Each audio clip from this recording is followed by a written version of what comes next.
हाँ, good morning Shiv. और कैसे हैं? सर बढ़िया है सर। सर आप कैसे हैं सर? अच्छा, मेरे तो इंट्रोडक्शन की जरूरत ही नहीं मुझे। सर ये नहीं नहीं सर, इंट्रोडक्शन तो होगा सर। इतना नहीं, तो बस प्रेशर सर वो कम ही है।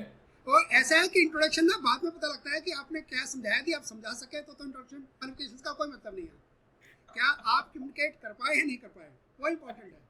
नहीं नहीं नहीं सर, बिल्कुल सर। ये तो हम लोग बहुत लकी हैं सर कि आपका ब्लेसिंग हमेशा हम लोग के साथ रहा है। और मैं डेफिनेटली बताऊंगा कि आज का सेशन हमारे पार्टिसिपेंट ही बताएंगे सर। मोर देन हाँ, 100 बिल्कुल बिल्कुल, that better. Yes yes sir. Participant join कर रहे हैं। वैसे 10 बज गया है। Sir sir sir sir sir बहुत दिनों के बाद आपको मैं फेस टू फेस इधर से देख पा रहा हूँ वर्चुअल प्लेटफॉर्म पे सर। और मैं बताऊं सर कि मुझे जब भी मौका मिलता है मैं सर का सेशन जरूर से ज्वाइन करता हूँ। बहुत कुछ सीखने को मिलता है। आ, में सर आपका सेशन जो है लगता है कि 3 घंटे भी कम होते हैं हम लोगों के लिए। नहीं, 3 घंटे में ऐसे बहुत। सर सर सर तो सर मोस्टली जो है हमारे यहाँ जो पार्टिसिपेंट हैं वो कॉमर्स, इकोनॉमिक्स और मैनेजमेंट के हैं। अच्छा, ठीक है। हाँ, मोस्टली का मतलब 100% यही है सर। हाँ हाँ। तो मेरे ख्याल से जो कुछ भी आप बताएंगे सर सब कुछ समझ में आएगा। और साधना मैडम, Yes, yes, yes, हाँ sir. स्टार्ट करते हैं। और सर के बारे में एक चीज मैं बाद में बताऊंगा। मैं क्या बताऊं इस वर्चुअल प्लेटफॉर्म पे। मैं अभी भी सर से रिक्वेस्ट करता हूं सर कि सर मेरी एक वो हम्बल रिक्वेस्ट है कि सर प्लीज ये एमएमटीसी का प्रोग्राम है सर। हाँ, मुझे मालूम है, मुझे मालूम है। सर तो अच्छा, सर की पर्सनालिटी के बारे में बताऊं कि सर श्यामलाल कॉलेज से रिटायर हुए हैं। और सर की पूरी फैमिली इसी फील्ड में है। सभी लोग प्रोफेसर हैं। मैडम भी प्रोफेसर रही, सर के बेटे भी प्रोफेसर हैं। तो सभी लोग जो है कि हायर एजुकेशन के फील्ड में हैं। और सर से मैंने रिक्वेस्ट की थी और आप सबको मैं बता रहा हूँ। और मुझे मतलब खुशी भी होती है और बहुत खुशी होती है कि सर जैसे प्रोफेसर मिलना बड़ा मुश्किल है। कहा कि सर आपका एक सेशन होगा, तो सर ने कहा कि नहीं ठीक है बिल्कुल सेशन होगा। और लास्ट में मैंने कहा सर कि वो एक फॉर्म भी आपको भरना होगा। सर ने डायरेक्टली मना किया कि नहीं वर्मा आप जानते हो कि मैं एक पैसे लेता नहीं हूँ।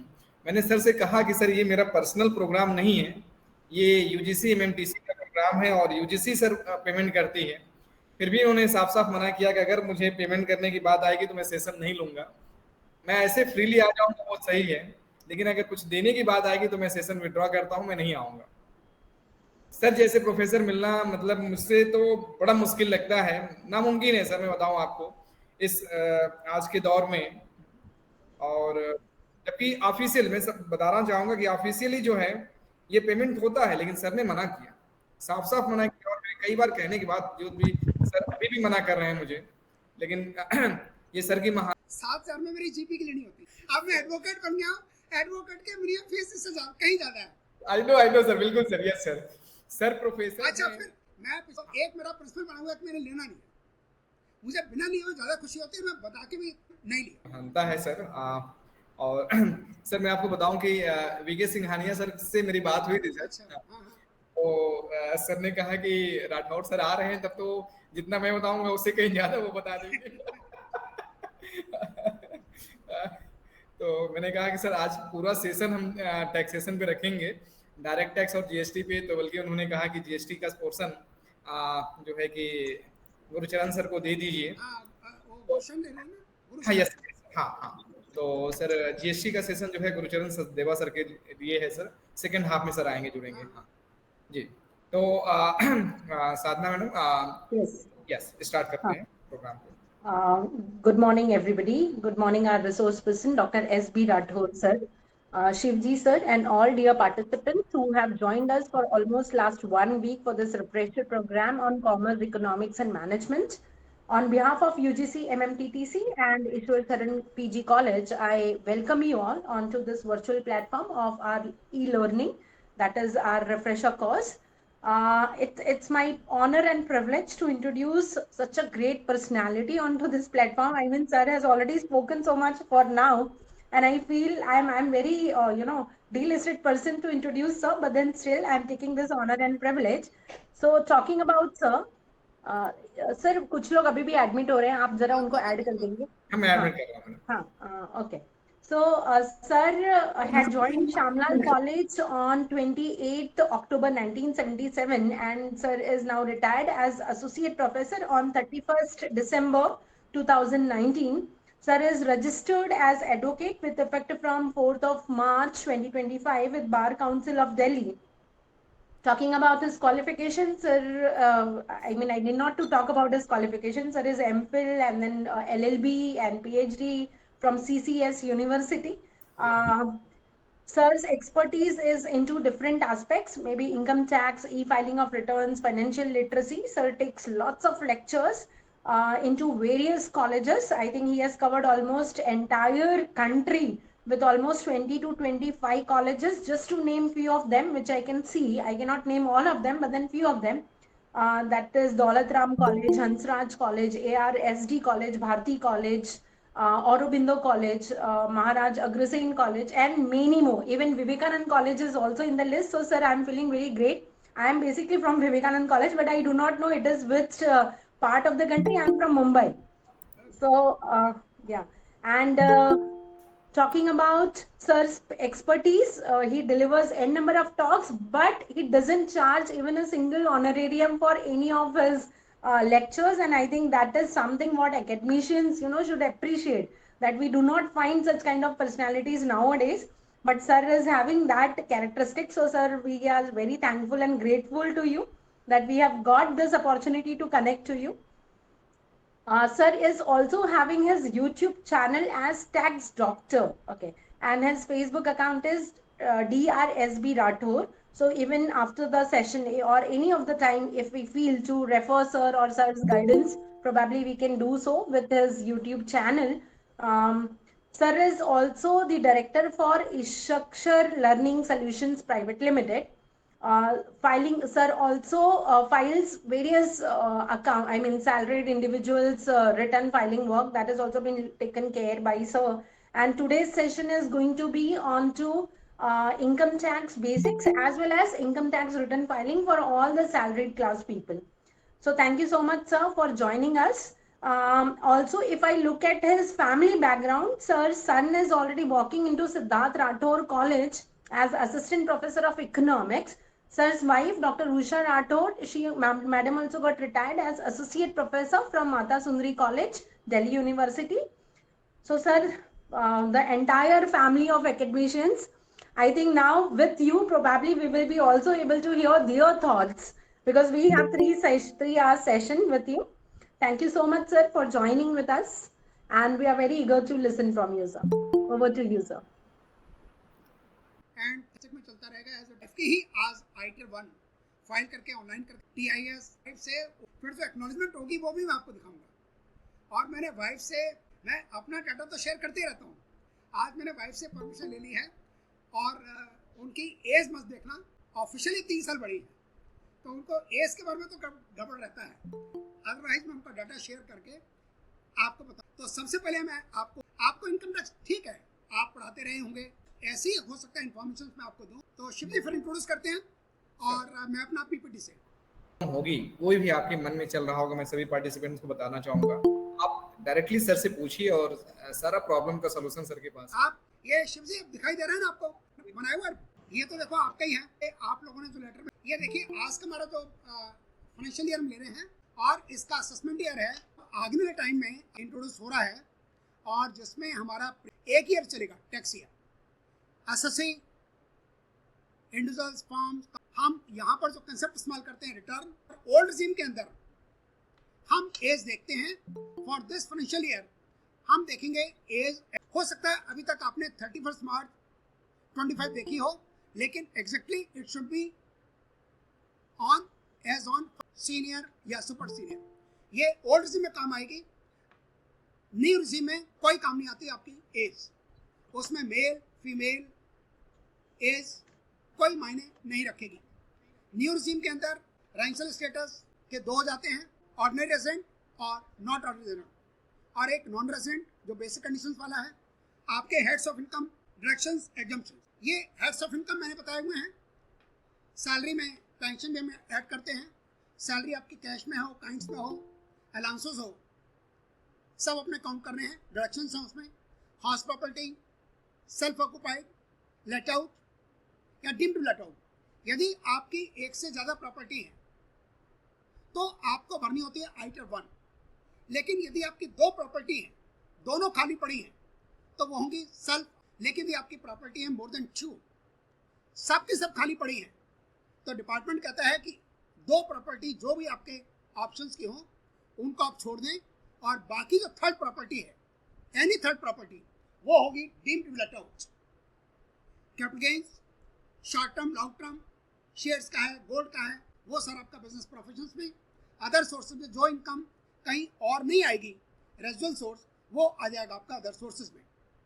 फैमिली पेंशन हो, लीज रेंट हो, इन सबको 500 को मिलाकर हम कहते हैं GTI, gross total income, total of all the 5 sources. Section 10 के अंदर कुछ इनकम्स जो हम GTI में कंसिडर ही नहीं करते, डिडक्शंस के बाद माइनस कर देते हैं ओल्ड रेजिम के अंदर। न्यू रेजिम में भी आपको डिडक्शंस मिलती है 80 CCD 2 की, employer contribution to NPS। GTI में से आपने डिडक्शंस माइनस कर दी और फिर उस पर निकालते हैं हम, या ये डिडक्शंस आपकी 80C से लेकर 80U तक जो कि मिलेंगी आपको ओल्ड रेजिम के अंदर। 80C में PF, PPF, NSC, 5 years taxable FDR, education fees for 2 children, repayment of housing loan, principal amount only. यदि आपका हाउसिंग लोन फ्रेंड से है तो वो आपको नहीं मिलेगा, यदि इंस्टीट्यूट से है, बैंक से है, तो आपको मिलेगा। और अब जो नया फॉर्म जो आया है, फाइनेंशियल ईयर डिटेल्स देनी है कि आपका लोन अकाउंट नंबर क्या है, बैंक कौन सा है, और उसका सैंक्शन लोन कितना था, आउटस्टैंडिंग बैलेंस एज ऑन 31 मार्च 25 कितना है, ये सब आपको इन्फॉर्मेशन देनी है। डिडक्शंस लेते हैं, और वो भी ओल्ड रेजिम के अंदर, नई रेजिम में तो अलाउड ही नहीं। Section 80 CC 1B, employers contribution, जो एम्प्लॉय कंट्रीब्यूशन जो आपका 80C का पार्ट बनता है, 80C से अलग होता है 50,000 का, और उसमें आप मैंडेटरी हो गया कि प्रान नंबर आपको देना जरूरी है इस साल से। यदि आप प्रान नंबर नहीं देंगे तब आपको रिबेट नहीं मिल पाएगी। और यदि आपका न्यू रेजिम है तो आपको 80 CC 2 की जो रिबेट मिलती है उसमें भी प्रान देना आपको मैंडेटरी है। सेक्शन 80D और प्रिवेंटिव हेल्थ चेकअप, सेल्फ का है, स्पाउस का है, डिपेंडेंट चिल्ड्रन का है, लेकिन ये पेरेंट्स हैं तो आपको यहाँ तो मिल जाता है, लेकिन 80C के अंदर आपको LIC जो मिलती है वो पेरेंट्स की नहीं मिलती, ग्रैंडफादर की नहीं मिलती। 80D के अंदर आपको मिलेगा अपने पेरेंट्स का, लेकिन इन लॉज का नहीं मिलेगा, आपको ग्रैंड पेरेंट्स का नहीं मिलेगा। Interest on education loan 80G donations का है, 100% वाली हैं, 50% वाली हैं, लिमिट वाली हैं, नॉन लिमिट वाली हैं। 80 TTA सेविंग बैंक का इंटरेस्ट, और 80 TB जो सीनियर सिटीजन हैं उनके लिए, उसमें सेविंग का भी है, पोस्ट ऑफिस का भी है, FDR का भी है। लेकिन यदि आपका इंटरेस्ट फॉर कंपनीज है तो उसको हम काउंट नहीं करते। जो इनकम टैक्स के रिफंड पर इंटरेस्ट मिलता है वो 80 TDB का पार्ट नहीं बनता। ये स्लाइड्स जरूरत नहीं है आपको, में है, इकोनॉमिक्स में है, मैनेजमेंट में है, कि हम देखते हैं एज ऑन 1 अप्रैल 2025 बॉर्न, और एज देखते हैं हम। एक मैंने फोटोज ले रखी हैं, ऐसी photos Rahul Gandhi non senior, हमारे Modi ji senior citizen 60 cross कर चुके हैं और 80 से कम है, अडवाणी जी 80 से ऊपर हो गए लेकिन एज एज ऑन 1 अप्रैल 2025, और Imran Khan non resident old regime के अंदर इनकी कोई भी एज हो कोई फर्क नहीं पड़ता, हम इनको बेसिक लिमिट देंगे 2.5 लाख। न्यू रेजिम के अंदर सारे इंडिविजुअल्स, कोई एज हो, रेजिडेंट हो, नॉन रेजिडेंट हो, सब के लिए basic exemption for the financial year assessment year 25-26। और यदि हम बजट की बात करें, जो बजट अभी 2025 में आया था, उसमें ये अमाउंट है। हिस्टोरिकल डाटा देखें तो हिंदुस्तान में टैक्स रेट्स 97.75% भी रह चुका है। फाइनेंशियल ईयर 72-73, यदि आपकी 2 लाख से ऊपर इनकम ज़्यादा है 85% इनकम टैक्स और 15% सरचार्ज 75%। यही कारण था टैक्स की चोरी होने का, कि जब आप 100 रुपये कमाएं और 98 रुपीज़ के आसपास उससे ले लें, अट्रैक्शन जो हो रही वो बहुत ज़्यादा होगी। अब मैक्सिमम जो आज है ओल्ड रिजीम के अंदर और न्यू रिजीम के अंदर 39%, ये हमारे एडमिशन लिमिट 5 से 10 लाख 20 सरचार्ज और 5 करोड़ से ऊपर 37% सरचार्ज यहाँ पर तो है, लेकिन न्यू रिजीम के अंदर इन दोनों को जोड़कर जो अमाउंट आएगा फिर उस पर लगेगा हेल्थ 4%। लेकिन 87 के एक रिबेट के कारण 5 लाख तक की इनकम जो भी आपका टैक्स निकलेगा वो माफ हो जाएगा, लेकिन ये 87A नॉन रेजिडेंट को अवेलेबल नहीं है। न्यू रिजीम के अंदर सब collection limit surcharge maximum 25%, 2 crore से इनकम ऊपर होते के साथ ही 2 करोड़ 5 करोड़ वाली स्लैब यहाँ पर नहीं है। हेल्थ न्यू रिजीम के अंदर रिबेट अलाउड है तक है तो 7 लाख से बंद हो जाएगी, और अब बाय डिफॉल्ट न्यू रिजीम है, और न्यू रिजीम बाय डिफॉल्ट है, तो यदि आपने ओल्ड रिजीम लेना है पहले उसके बाद आपको नहीं मिलेगा। 3 लाख से 7 लाख 5%, 7 to 10 10, 12 to 15 20, और फैमिली पेंशन पर जो डिडक्शंस मिलती हैं वो बढ़ा दी गई थी और वो हो गई अब 25, और स्टैंड एक्शंस अब है कोई एक्शंस अलाउड नहीं, लेकिन हाँ एम्प्लॉयर एनपीएस अलाउड है, 80 CCD छो ये आपके डिफरेंट नए रिजीम में अलाउड नहीं है। Interest on housing loan, HRA की, children education allowance, Andhra Pradesh ये आपको नहीं मिलेगा। 80 CCD 1B नहीं मिलेगा जो आपकी 50,000 की लिमिट हो मैक्सिमम।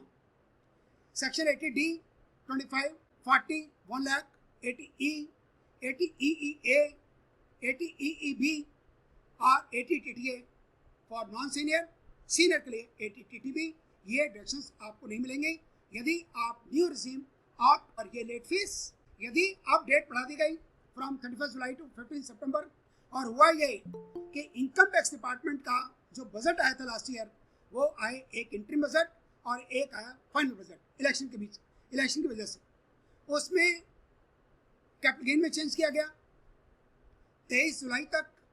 23 जुलाई से पहले तो आपको टैक्स रेट है 15% और 23 जुलाई ऑनवर्ड।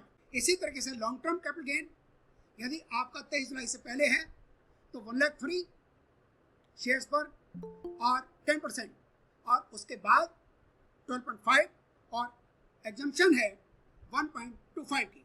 इस कारण से सॉफ्टवेयर में टियर 1 टियर 4 3 की और बाकी यूटिलिटी शुरू गवर्नमेंट नहीं कर पाई है, और इसीलिए डेट एक्सटेंड कर दी गई 15 सितंबर। यदि आप रिटर्न फाइल करेंगे 16 सितंबर डेट एक्सटेंड नहीं होती है, 16 सितंबर ऑनवर्ड, तो अब आप कहेंगे कि न्यू रिजीम के अंदर, लेकिन ये सेक्शन चेंज ज़्यादा है और उसके बाद और वो फिर होगा 4 साल तक फाइल कर सकते हैं। आप ओरिजिनल रिटर्न फाइल करें, बिलेटेड फाइल करें, आप कितनी बार भी फाइल नहीं कर पाएंगे, आप करेंगे फिर ये डेट वाइज। आज की डेट में आप 2021 की 2020-21 की ITR फाइल कर सकते हैं, लेकिन आपको एडिशनल टैक्स देना होगा 70%, और 21-22, 22-23 की और 23-24 में 25%। जो भी टैक्स बनेगा उसके बाद आप देंगे, और 24-25 की तब आप देंगे 25% टिल 31 मार्च 2026। ये पैन नंबर की इंफॉर्मेशन कैसे पैन बनता है, फॉर्मेट क्या है। 10 अल्फान्यूमेरिक नंबर, पैन कार्ड पर आपका कोई एड्रेस नहीं होता। फर्स्ट 3 जो अल्फाबेट्स हैं वो सीरीज के हैं। 4th alphabet category of the assessee, आप इंडिविजुअल हैं तो P होगा, यदि कंपनी है तो C होगा, फर्म है, जुडिशियल पर्सन है तो J होगा। 5th सरनेम का मतलब है मेरा नाम श्याम बाबू राठौर, और यदि मेरा नाम तो सरनेम लिखा जाएगा बाबू के अंदर, फिर B होता 5th अल्फाबेट, और यदि मेरा नाम सिर्फ श्याम होता तो आएगा, मैं नाम लिखूंगा सरनेम के अंदर ही शाम को, और मेरा 5th अल्फाबेट होगा S, और लास्ट में alpha check.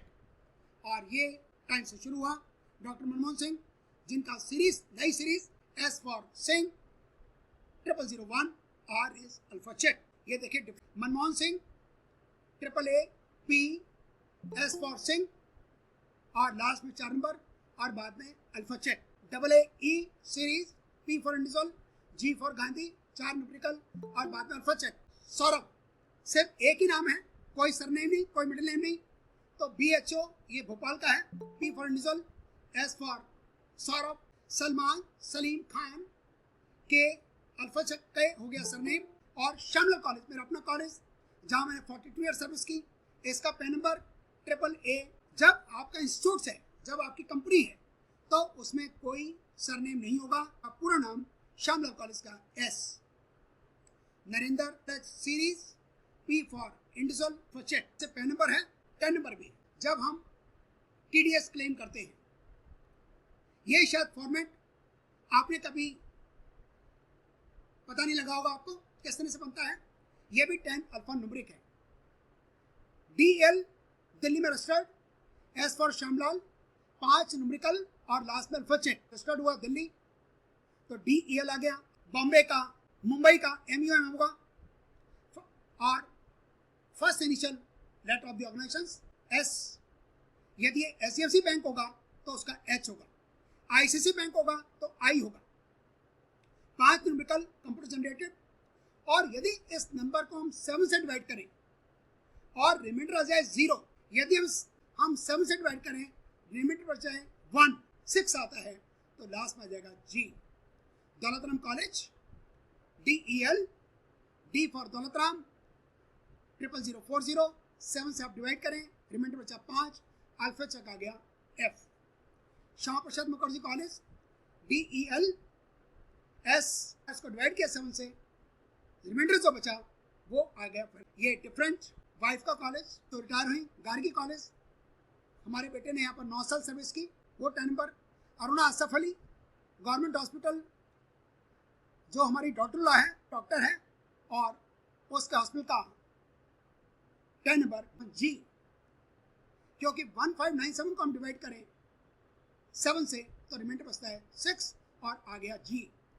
ARSD college, Shyama Prasad, Delhi university का DELD 06817 G, इसका भी 6817 को हम डिवाइड करें 7 से तो रिमाइंडर बचता है। ITC लिमिटेड कलकत्ता, यहाँ पर कोलकाता नहीं है, CAL, ITC का I 0091, हमने इसको डिवाइड किया 7 से, रिमाइंडर बचा 0, इसलिए आ गया A।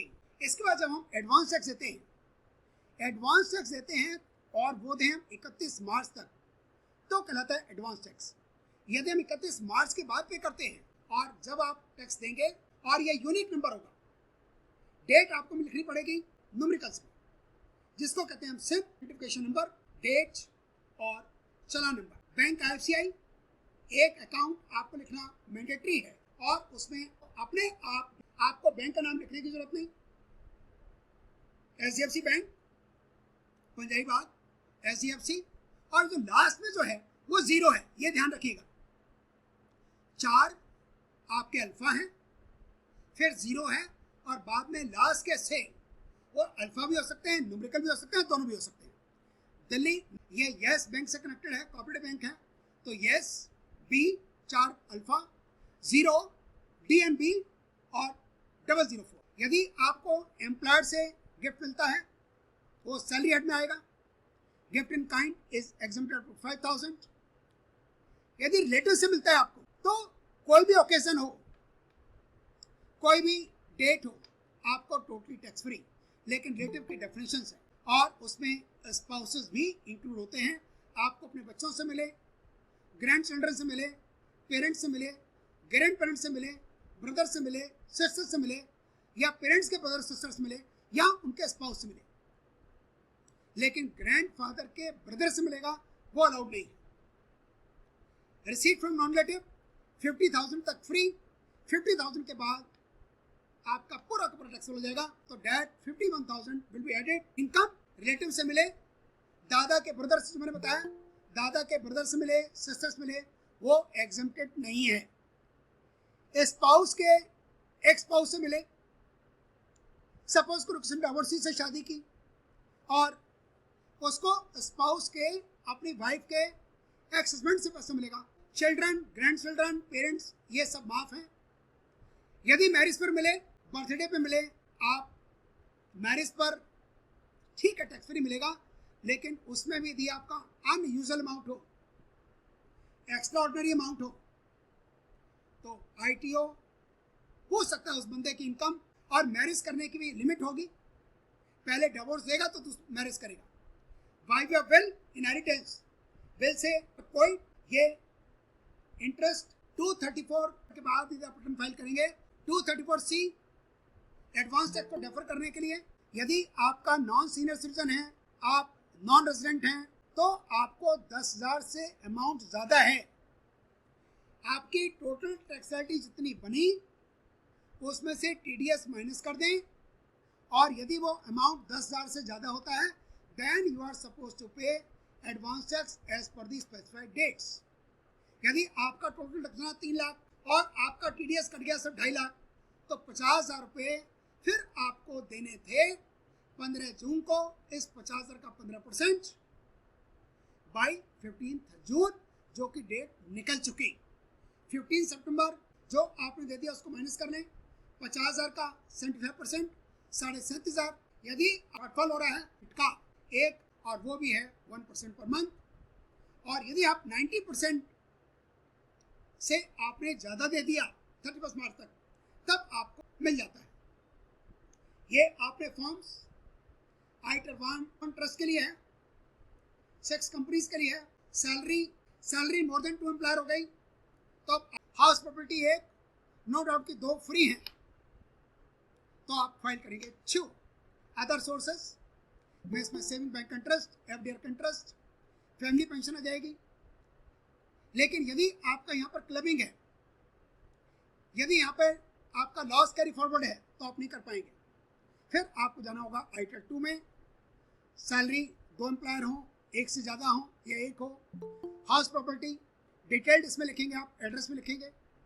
लेट आउट में इसका टेनेंट का नाम भी लिखेंगे। यदि उसने टैक्स काटा है तो आप उसका 10 नंबर भी लिखेंगे, पैन नंबर लिखेंगे। Capital gain schedules, other sources, agriculture income 5,000 से ज़्यादा है तो 5,000 तक है।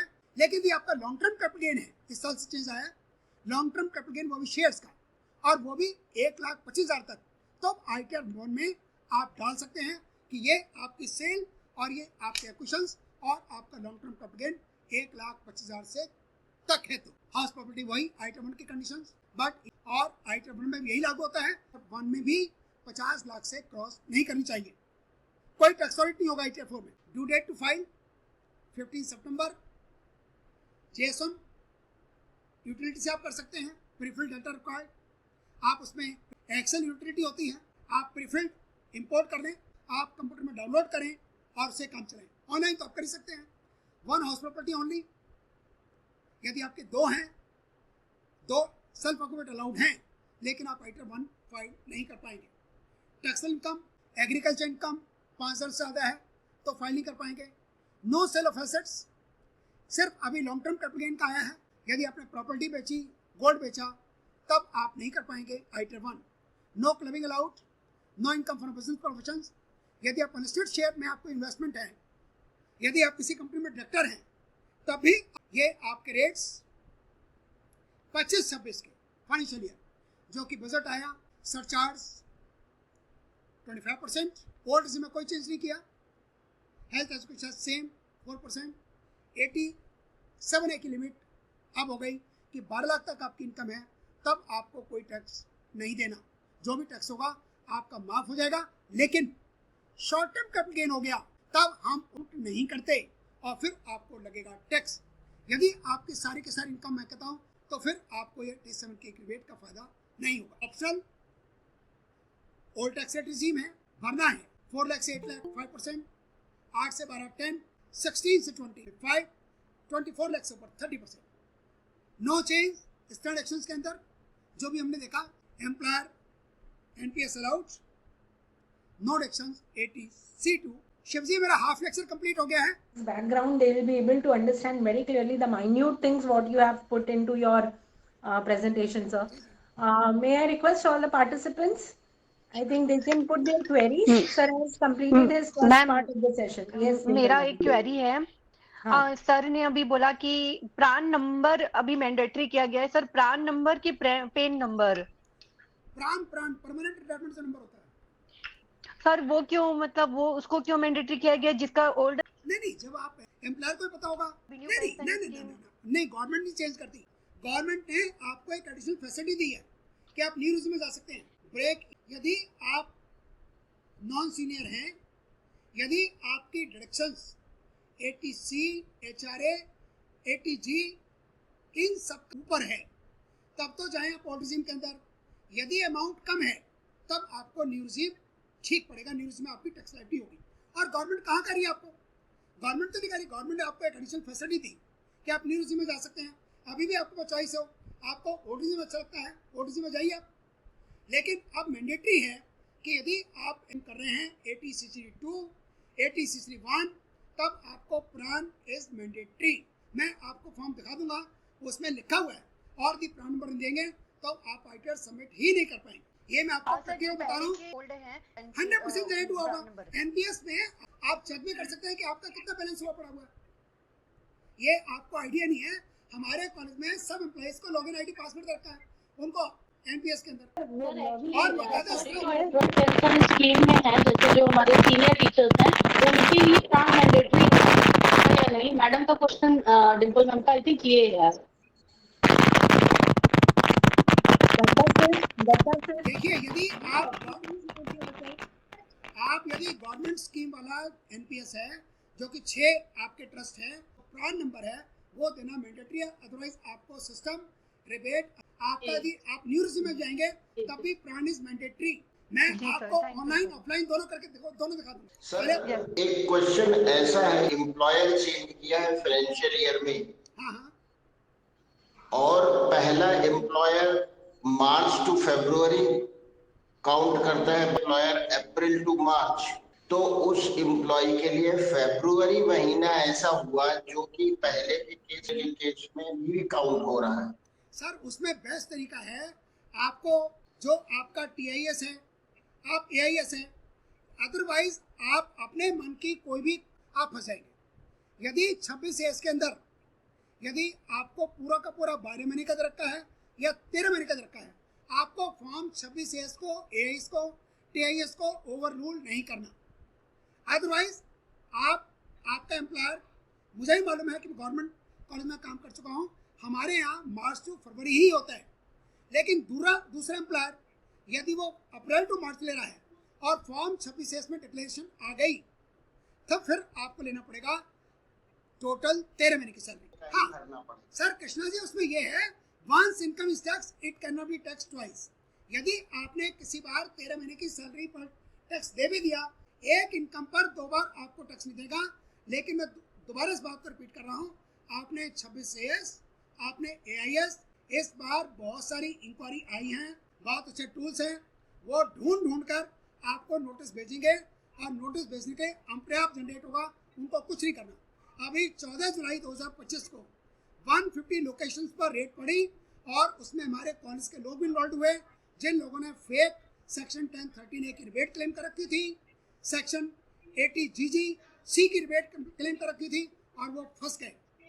और ये हमारे कॉलेज में नहीं, कई कॉलेजेस में, कई यूनिवर्सिटीज में, कई एम्प्लॉयर के यहाँ पर हुआ है, और उनको घर से लोगों, तो आप फॉर्म 26 एस, एआईएस, टीआईएस के फर्दर ना जाए। जैसे जहाँ पर भी मेरी इनकम 26 एस, नहीं सर, जो आपको बैंक इंटरेस्ट, मेरा 3 बैंक का तो आ गया मेरे 26 एस में, सॉरी 26 एस में तो सेविंग बैंक इंटरेस्ट नहीं आता, वो आएगा आपका टीआईएस एएस में। यदि मान लीजिए मैंने चौथा बैंक खोल लिया, और चौथे बैंक ने, पीएनबी ने, उस सेविंग बैंक को रिपोर्ट नहीं किया ये कि मेरी इनकम टैक्सेबल नहीं है, या मेरा फैमिली पेंशन है, फैमिली पेंशन अब टीडीएस करना बंद हो गया। पूरे हिंदुस्तान में कोई सेक्शन नहीं था ऐसा जिसमें कि आप फैमिली पेंशन में टैक्स काट सके। मैंने डिफरेंट और भी जगह डाली, और आज की डेट में जहाँ से मैंने आईटी डाली, कोई फैमिली पेंशन पर टैक्स नहीं कर सकता। लेकिन फैमिली पेंशन के अंदर पूरे हिंदुस्तान में टैक्स कट रहा था 192 के अंदर। हम कहते हैं कि एम्प्लॉयर एम्प्लॉय का रिलेशनशिप होता है फैमिली पेंशनर में, और जो देने वाला है, तो आप 182 के अंदर कैसे टैक्स काट सकते हैं? अच्छा, फिर फैमिली पेंशन में डिडक्शन, यदि वो इनकम आपने 182 के अंदर कर दी, तो आपको डिडक्शन मिलेगी 75,000। तो फैमिली पेंशन पर, फैमिली पेंशन यदि मेरे एम्प्लॉयर ने मुझे फैमिली पेंशन के रूप में कोई पैसा दिया मेरे वाइफ के कॉलेज में, तो वो पैसा नो डाउट कि वहाँ एस में रिपोर्ट हुआ, इट डजंट मीन कि वो टैक्सेबल नहीं। मुझे उस इनकम को दिखाना है और वो टैक्सेबल है, इसलिए नहीं कि वो AISTS में नहीं आई। जब स्क्रूटनी हो गई तो मेरे पास कोई चारा नहीं होगा बचने का। आपको अपनी पासबुक, आपको अपनी इनकम भी देखनी है और AIS, TIS, फॉर्म 26S भी देखना है, सब कुछ देखना है। सर इनकम मेरे केस में नहीं, मेरे दोनों एम्प्लॉयर सेंट्रल गवर्नमेंट हैं, जो दोनों ने TDS काटा हुआ है। मेरा क्वेश्चन ये था कि चूंकि वो अलग अलग ईयर फॉलो करते हैं, उसके चक्कर में मैं फंस गया। नहीं सर, बिल्कुल आप सर बिल्कुल भी कोई एडवेंचर आप इस्तेमाल ना करना, कोई एडवेंचर ट्राई मत करना, फंस जाएंगे आप बिना बात। जो फॉर्म 26S में दोनों एम्प्लॉयर ने इनकम आपको दिखा रखी है, दोनों इनकम आपने एज इट इज दिखानी है। वो फाइनेंशियल ईयर जैसे भी ऑप्ट कर रहे हैं उसके आप चिंता छोड़ दो, नहीं तो आप चिंता में पड़ जाओगे। या तो चिंता आप कर लो या फिर बाद में कर लेना। वो वार्ड था कि जब उन्होंने पैन नंबर लिया था तो उनका वार्ड क्या था, वो दिल्ली में उन्होंने पैन अप्लाई किया था या उन्होंने गुजरात से किया था, वो था। मुझे प्रैक्टिस में 27 साल हो गए हैं, तो मुझे इसलिए थ्योरेटिकल नॉलेज के अलावा प्रैक्टिकल नॉलेज अच्छी है। आज बताएं। और सर अभी जो है आपने सर एक बहुत ही महत्वपूर्ण प्रोविजन डिस्कस किया, जिसमें आपने बताया सर कि ITR 1 में हम 1,25,000 तक का कैपिटल गेन शो कर सकते हैं। जी सर, तो सर अगर हम मान लीजिए सर म्यूचुअल फंड इन्वेस्टर है, लॉन्ग टर्म में SIP हमने करा रखा है और सर हम कैपिटल गेन टैक्स प्लानिंग करना चाह रहे हैं, तो सर हम कैसे प्लानिंग करें कि हमारा 1,25,000 का जो एडवांटेज है ईयरली बेसिस पे वो हमको मिले और हम रिडेम्पशन ग्रेजुअली करते जाएं और उससे हमारा रिटर्न भी मिनिमाइज ना हो। ये देखो 1,25,000 तो टैक्स फ्री है, तो जो आपकी सेल वैल्यू आपको मालूम है, आपको परचेज वैल्यू मालूम है, आप दोनों को कंपेयर करते रहो, साल के एंड पे देख लो। जी सर, रिडेम्पशन क्या मतलब सर ग्रेजुअल कर सकते हैं हम लोग जो है। आप 1 अप्रैल 2025 आपको 1,25,000 की एक्शन मिल रही है, आपको उसका परचेज वैल्यू मालूम है, आपको उसका सेल वैल्यू मालूम है, आप कैलकुलेट करते रहिए। जब 1.25 लाख आपका कंप्लीट हो जाएगा, देखो ना ये प्लानिंग तो आपको करनी है ना सर। ये प्लानिंग आपको इनकम टैक्स डिपार्टमेंट करके नहीं देगा, आपको 1.25 लाख की एग्जेम्पशन लेनी है तो आपका, और मान लीजिए 1,30,000 हो जाए गलती से, कोई बात नहीं, सिर्फ 5,000 रुपये तो टैक्स लगेगा ना सर। लेकिन आपको ITR 1 नहीं, फिर आपको ITR 2 फाइल करनी पड़ेगी, ध्यान रखिएगा। ITR 2 यस, हाँ बिल्कुल, ये तो फिर करना पड़ेगा आपको। सर दूसरा जो है एडिड कॉलेज में, सर एडिड कॉलेज में जो सर NPS का कंट्रीब्यूशन सरकार देती है, जो गवर्नमेंट देती है, वो सर उस फाइनेंशियल ईयर में कभी कभी कंट्रीब्यूट नहीं करती है सर, वो अगले साल देती है या 2 साल बाद देती है। तो सर उस केस में 80CC-D सबसेक्शन 2 जो है उसमें जो एम्प्लॉयर कंट्रीब्यूशन टू NPS होता है सर, वो कैसे शो करे? फॉर्म 16 जो आपको कॉलेज ने दिया, जो आपका वो एक ETDS रिटर्न फाइल करती है 24 के अंदर, फॉर्म 24 में उसने वही इंफॉर्मेशन दी होगी जो आपके फॉर्म 16 में है, ना उससे आप ज़्यादा क्लेम करें ना आप उससे कम क्लेम। यदि आप गवर्नमेंट कॉलेज में हैं तो ये 14% होगा बेसिक सैलरी और DA का, उससे ज़्यादा नहीं होगा। यदि उससे ज़्यादा होगा कम हो जाएगी। होता है तो प्रिजम्पटिव टैक्सेशन में हम जाते हैं सर, 6% 8% उसका जो है प्रिजम्पटिव टैक्स। लेकिन सर अगर हम ITR 3 में जब आते हैं सर, फाइलिंग करते हैं यूटिलिटी सॉफ्टवेयर से, तो सर अगर हम मान लीजिए सर हम ट्रेडिंग करते हैं शेयर्स में sir over the stock exchange, तो सर उस केस में जो हमारा बिजनेस एंड प्रोफेशन गेन होता है, क्या हम उसको प्रिजम्पटिव बेसिस पे, अगर हम कोई बुक्स ऑफ अकाउंट्स नहीं मेंटेन करते हैं, कोई ऑडिट नहीं कराते हैं, तो क्या 44 AD को उसमें अप्लाई किया जा सकता है? देखिए आपका नहीं सैलरीड है, तो जो आपने शेयर्स बेचे खरीदे इंट्राडे, हाँ नहीं इंट्राडे तो फिर बिजनेस कम हो जाएगी। इंट्राडे में जो भी इनकम होगी और बात कर लेंगे, और ये बिजनेस ट्रांजेक्शन जो है ये बाद में बात करेंगे। ये जो आपका ब्रोकर है वो आप क्या कोड इस्तेमाल कर रहे हैं, इसमें बहुत सारी कॉम्प्लिकेशंस हैं। हम इस डिटेल में चलेंगे तो लेक्चर हमारा बहुत लंबा हो जाएगा। जी क्वेश्चन और सैलरीड मेन इनकम है और उसके पास एक घर है नॉट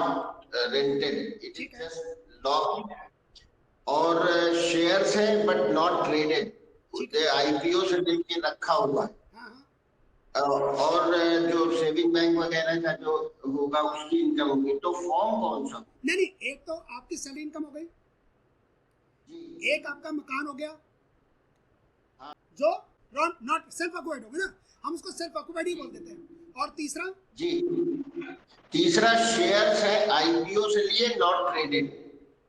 नहीं, आपने खरीदे हैं ना, हाँ, तो फिर तो आप आईटीआर 1 फाइल कर सकते हैं।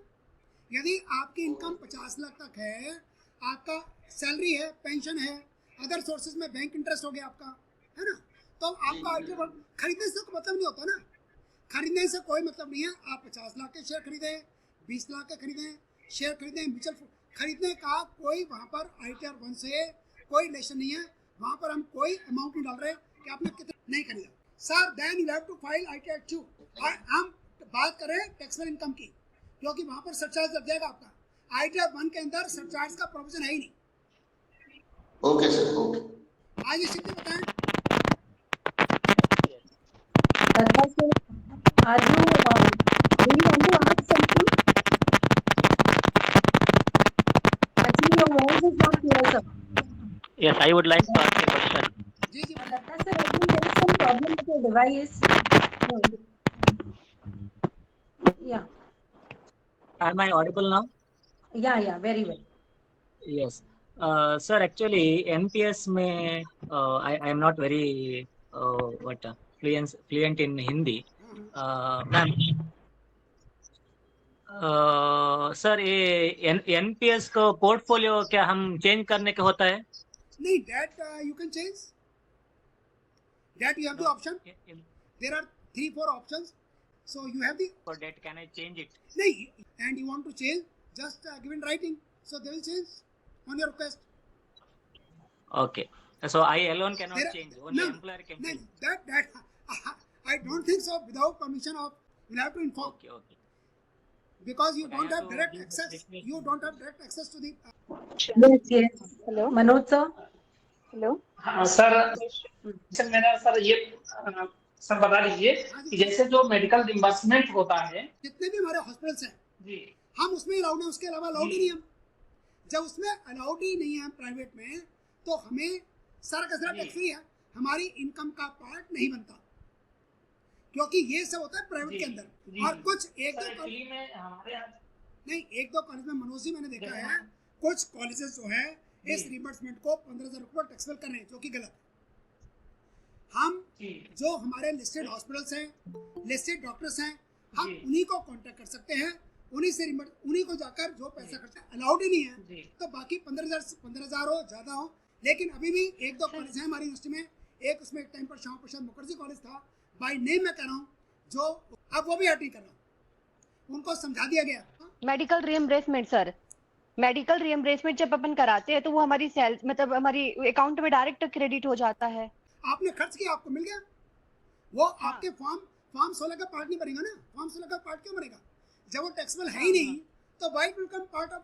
और ये अकाउंटेंट करता है तो गलत करता है। हमारे देखो ऐसे है, फॉर्म 16 में जो लिखा हुआ है वही रिपोर्ट किया है ई टीडीएस रिटर्न के अंदर। यदि आप इसे डेविएट करोगे, then it means you are, वो आप एडवेंचर ट्राई ना करें। आज के डेट में एआई सिस्टम के बाद now it is faceless. Better है कि आप अपने एम्प्लॉयर को सीधा करो। पहले तो मैं सीधा वर्ड इस्तेमाल कर रहा हूँ। जी, सर, यदि कोई कमी है तो अपने अकाउंटेंट को सीधा करो, प्रिंसिपल को सीधा करो, अपनी यूनिवर्सिटी को सीधा करो और उससे ठीक करवाओ। वो फॉर्म 16 आपको ठीक करके दें। जी। और वही, क्योंकि जो भी आपको फॉर्म जी, 16 सर, मिलता है सर। वो ऑटोमेटिकली जनरेटेड होता है वेबसाइट से। और यदि उन्होंने मेडिकल रिइंबर्समेंट जी, को जी। ऐड कर दिया और आप माइनस कर रहे हैं, then you will be in trouble. वो एआई टूल आपको और अब हो गया फेसलेस। फेसलेस के कारण ये जो हम पहले रिश्वत दे के काम चला लेते हैं, ये पिछले 2-3 साल से हो गया faceless. Sir, in our case also, नहीं तो उसको आप माइनस नहीं करो ना। फिर तो जो एम्प्लॉयर ने दिखा दिया, आप उसमें क्या कर सकते हैं? आप एम्प्लॉयर को कहोगे ना कि ऐड ना करें। आप रिटर्न फाइल करते टाइम कोई चार्ज नहीं कर सकते।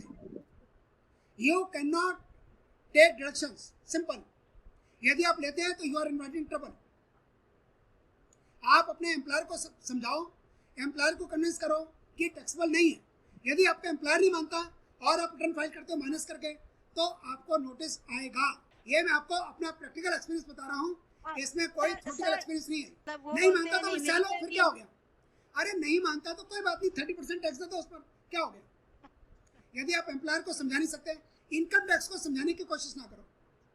इनकम टैक्स आपकी बात को नहीं समझेगा। वो तो सीधा नोटिस भेजेगा। हाँ हाँ उसमें सर हमारे एक उसमें क्या है कि 14,28,000 की एक एफडी दिखा दिए, मतलब पता नहीं क्या, और हमारे बैंक या कहीं गई नहीं, तो बैंक में मैंने कंप्लेन किया, तो वो कई जगह मतलब ट्रेस करने, लेकिन उनको कुछ पता नहीं चल रहा है। तो सर उस केस में हम क्या करें? नहीं, 14 लाख की एफडी पर देखो वो इंटरेस्ट में तो आई नहीं है, वो 14 लाख की से रिपोर्ट हुई है कि आपने 14 लाख की, तो आपका बैंक इसको ठीक कर सकता है जी।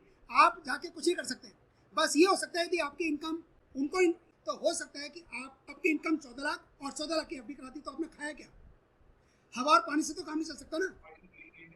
तो आप बैंक को इंटीमेट करो कि इसको ठीक करें, और आपके फॉर्म 26A में नहीं बल्कि टिस में और एआईएस में ये इन्फॉर्मेशन होगी। एआईएस के अंदर लास्ट में लिखा होगा, लास्ट पेज पर ये इन्फॉर्मेशन ना 26A में आएगी ना आपके आएगी टिस के अंदर, ये एआईएस की इन्फॉर्मेशन है। तो उसको आप ठीक करवाओ बैंक से। जी जी। जब इन्फॉर्मेशन बैंक ने भेजी तो बैंक ही ठीक करेगा उसको। सर बैंक में मैं गया, पता तो मैंने एप्लीकेशन में फिर आपको कोई रिजल्ट बताते हैं कि क्या है क्या नहीं है, तो उसका अगर मान लो सही नहीं कर पाते, कहीं ट्रेस नहीं होता है सर, नहीं तो एक काम करो ना, क्या करें? नहीं मनोज जी, एक काम करो, बैंक से बोलो कि तुमने 14 लाख मेरी एफडी रिपोर्ट की, मुझे 14 लाख रुपए दे दो, काम खत्म। मुझे 14 लाख का मुझे 7 लाख ही दे दो। ये आपका बैंक ही इसका सॉल्यूशन है, और कोई सॉल्यूशन नहीं है। इनकम टैक्स डिपार्टमेंट सॉल्यूशन नहीं है इसका। इनकम टैक्स में चिट्ठी लिखने का कोई फायदा नहीं। बैंक के मैनेजर, आप बैंक के मैनेजर के पास जाकर धरना दें। सर एक क्वेश्चन है, पहले हम लोग सैलरी में एचआरए के साथ पूरा टैक्स देते थे, पहले बीच में कुछ सीए वगैरह क्या करते थे, सैलरी से एचआरए निकाल के तब टैक्स आईटीआर भरते थे, तो क्या राइट है या रॉन्ग है सर? नहीं दोबारा बताएं। सर आईटीआर जब हम लोग फिल करते हैं तो सीए क्या करता था कि पूरे एचआर सैलरी में से एचआरए निकाल लेता था। नहीं तो आपने क्या नहीं तो फिर आप क्रय के मकान में रहते हैं। नहीं, जब प्रूफ नहीं है तो आपने जो पेमेंट की उसका क्या प्रूफ है कि आप आईटीआर के टाइम एचआरए के डिडक्शंस ले गए। तो 14 जुलाई को यही सारे जो कांड हुए दिल्ली में, लोगों को घर से आए, सुबह उनको 8 बजे सिविक सेंटर में रखा गया, लोगों ने फेक क्लेम कर रखे थे। कई बार हम लोग, मैं आपकी बात नहीं कर रहा, लेकिन टीचर्स होने के बावजूद भी लोग फेक क्लेम कर रहे हैं। आपने रेंट दिया नहीं दिया, आपके पास कोई डॉक्यूमेंट्री एविडेंस नहीं है, आप फंस जाएंगे। कैश में दिया हुआ अमाउंट नहीं माना जाएगा, आप इनकम टैक्स डिपार्टमेंट से लेंगे, आप फंस जाएंगे। बिल्कुल। दूसरा प्रश्न है सर, दूसरा प्रश्न है sir, somebody else talking here, please mute yourself. Dr. Manmohan is asking some questions. Let him continue. Sir दूसरा क्वेश्चन है कि जब हम लोग कुछ डाक खाने से कुछ डिपॉजिट किए हुए हैं, 5 साल का बॉन्ड जो होता है, एनएससी लेते हैं, और वो उसको शो नहीं करता कभी कभी सर, फॉर्म 16 में 20 कई बार शो नहीं करता। आपके 26 में रिपोर्ट तब होगी जब टीडीएस कटेगा, ठीक है ना। आपके टिस में रिपोर्ट नहीं हुई, आपके इसमें रिपोर्ट नहीं हुई, टीडीएस उस पर कटा नहीं, इट डजंट मीन कि टैक्सेबल नहीं है, और वो आपको शो करना है। यदि किसी दिन स्क्रूटनी हो गई then you will be in trouble. So simple. यदि आपका कहीं रिपोर्टिंग का मतलब ये नहीं है कि वो टैक्सेबल नहीं है, दैट इज टैक्सेबल, और आपको शो करना चाहिए। Is now from the last 5 years I saved, sir. Now I am getting the maturity, and near about the last year I got a 90,000 rupees as an interest. Okay. Now which is resembling in the AIS also. TDS not deducted. Now is it in the sense I have to show in my that has to be paid on that one, sir? So it is taxable. Yeah. And you will show under the head income from other sources. Yeah. You have One no more, option. You have no other second option. You'll have to show it. And you Okay. have to So pay one this. from the evaluations are spot like this one If, that we have taken. if you think, then you should go to the post office, get it corrected, and then again see your AIS. That is the only That solution. one. Can we get any claim? No, not under this new regime. Under old scheme, you have 80D section, you have 80DDB section. 80DDB is for specified disease, and 80D is for non-senior, not for non-senior citizen. It is for senior citizen. So no additional, near about 2.70 incurred to us not at all, as a medical expenditure. Not at all. मेरा question cut गया था sir, NSC पे question cut गया था sir, थोड़ी सी मैं 1 minute लूंगा sir. Tax सभी टीचरों को लगभग भरता भी हूँ, तो एनएससी जैसे मेच्योरिटी पूरी हो गई, किसी ने 1 लाख का लिया, उसका 2024 पूरा हो गया, लेकिन उन्होंने उसको लिया नहीं अभी, और उसको 2025 में लिया है जाके, डाकखाने से। अब उसको हम किसमें दिखाएंगे सर? और फॉर्म 16 में दिखा शो नहीं कर रहा है, ना 20 AS में दिख रहा है। देखो ये आपकी, यदि आपने इनकम टैक्स में देखा हो, पहले 7% एक्रूड इंटरेस्ट ऑन एनसी होता है। यदि मैंने 10,000 के खरीदे इस साल, तो इस साल तो इंटरेस्ट नहीं मिलेगा, 7% का 700 रुपये इंटरेस्ट हो गया। ये तो गलती आपने की है। और 5th ईयर में भी इंटरेस्ट आपको होता है, तो वो आपको इंटरेस्ट आपने शो नहीं किया, वो आपने गलती की है। और यदि तो बॉन्ड होती है, हाँ तो कोई बात नहीं ना, मुझे मालूम है, आई नो इट, वो इंटरेस्ट टैक्सेबल है। यदि सपोज कर मैं इसको कंपेयर करता हूँ, आपके को करवाई मैच्योरिटी पर पैसे लेना आपको नहीं मिल रहा, you are not getting interest in cash, you are not getting interest credit, but accrued interest is taxable. Ramesh Krishna sir రమ్మని చెప్పండి. ఏదైనా బిజీగా ఉండి మర్చిపోయి ఉండొచ్చు, గుర్తు చేయండి. ఆ రోజు प्लीज रिपीट योर क्वेश्चन చేయండి. सर मेरा क्वेश्चन वही रह गया था। एनएसटी उनका मेच्योरिटी 24 में हो गया था, 25 में उन्होंने लिया, उसको उन्होंने डाकखाने से विड्रॉ नहीं कराया था और आके 2025 में किया। तो अब उसको किस में 2025 के ITR में ही दिखाएंगे सर? नहीं, देखो उसमें आप AIS में, चलो हमें मान लेते हैं कि आप भूल गए, लेकिन कम से कम इस ITR में जो आपने इंटरेस्ट अप्रूव किया लास्ट ईयर में, 5th ईयर में, और तरीके से यदि बाई चांस 4 साल के टाइम जितना आपने अमाउंट दिया आपको रिसीव हुआ, और मैं यदि मैं आपकी जगह हूँ, मैं पूरा का पूरा इंटरेस्ट इसी साल शो करूँ। यदि मैंने मैच्योरिटी आज करवाई है, then I should show in the last year, in the year of the receipt. देखो मन की शांति, तन की शांति, धन की शांति छोड़ दो, मन और तन की शांति ले लो। इनकम टैक्स के बहुत लंबे हाथ है आज की डेट में, बहुत लंबे हाथ है। मैंने बहुत करीब से इनकम टैक्स डिपार्टमेंट को देखा है। कोई किसी तरह का एडवेंचर करना आप छोड़ दें जो आप कर रहे थे। टैक्स देना चाहिए सर, हमने बहुत एडवेंचर किया। I think one question, sir. one This is after Savita from another you Karnataka. have to ask.